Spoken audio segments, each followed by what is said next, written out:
அனைவருக்கும் இனிய வணக்கம். ஒரு குட்டி கதை.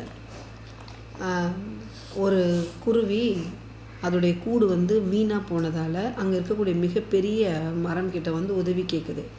உன்னுடைய மரத்தில் நான் கூடு கட்டிக்கலாமா அப்படின்னு சொல்லிட்டு. அந்த முதலில் இருந்த மரம் என்ன பண்ணுச்சுன்னு பார்த்தீங்கன்னா, என்னுடைய மரத்தில் நீங்கள் கூடு கட்டக்கூடாது அப்படின்னு அந்த குருவிக்கிட்ட சொன்ன உடனே அந்த குருவி அதுக்கு அடுத்து இருக்கக்கூடிய மரத்துக்கிட்ட போயிட்டு கேட்டுச்சு, உன்னுடைய மரத்தில் நான் கூடு கட்டிக்கலாமான்னு. அதுக்கு அந்த மரம் என்னுடைய மரத்தில் நீ கூடு கட்டிக்கன்னு சொன்ன உடனேவே மேலே இருக்கக்கூடிய கிளைகளில் அழகாக கூடு கட்டி அந்த குருவி வாழ்ந்தது. மழைக்காலம் வந்தது. மழைக்காலம் வந்த உடனே மிகப்பெரிய வெள்ளம்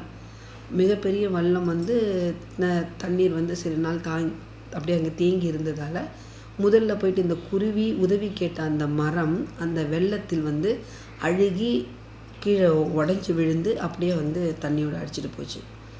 அப்பொழுது அந்த குருவியுடன் இருப்பவர்கள் எல்லாமே சொன்னாங்க, நம்ம போயிட்டு கேட்கும் போது நமக்கு உதவ மாட்டேன்னு சொன்ன மரம், அதனால தான் இப்படி அடிச்சிட்டு போச்சு அப்படின்னு சொல்லிட்டு. நம்முடைய வாழ்க்கையிலுமே எல்லா மனிதர்களுமே இந்த மாதிரி தான் இருக்காங்க.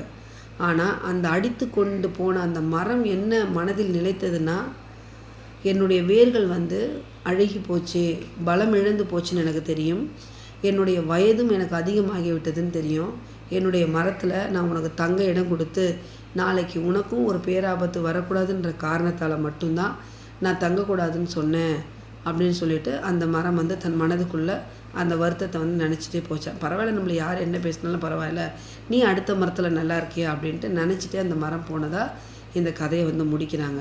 இப்போதைக்கு இருக்கக்கூடிய நிலைமையில் எல்லாருடைய வாழ்க்கையிலுமே இப்படி தான் நடக்குது. யார் ஒருத்தர் நமக்கு உதவி செய்யலையோ, இல்லை வேண்டாம் இல்லை அப்படின்னு சொல்லி சொன்னாங்கன்னா உடனே அவங்கள ஒரு எதிரி மாதிரி பாவிக்கிறதோ அதை மாதிரி இல்லை. அத்தகைய சூழலில் நடப்பவை அனைத்தும் நல்லதுக்கே அப்படின்னு நினச்சிட்டு போகிறது, அதையும் கடந்து போகிறது மிக சிறப்பான ஒன்று. நன்றி.